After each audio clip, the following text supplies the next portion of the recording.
The Cowboys enter this week with an RPI of 11 in the nation. They've had a heavy dose of tough competition already compared to last season.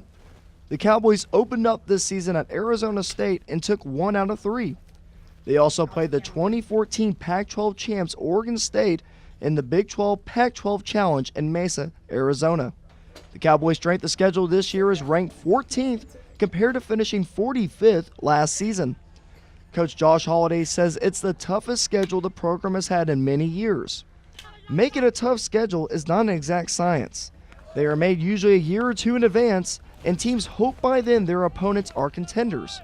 It's a crapshoot that can cost teams playoff berths. The last thing you want to do is have a good record and then either not get in the NCAA tournament or not host a regional because your strength of schedule was poor or your RPI was low.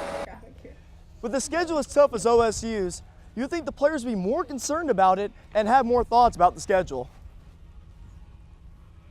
But with one player on the team, it's just another day at the office. I know we had a tough schedule from just hearing about it, and I think this team, we were just trying to focus on, us getting better each day. Even though the players might not think much about the schedule, teams that are successful in the College World Series do. All these teams had a much higher RPI than OSU last year.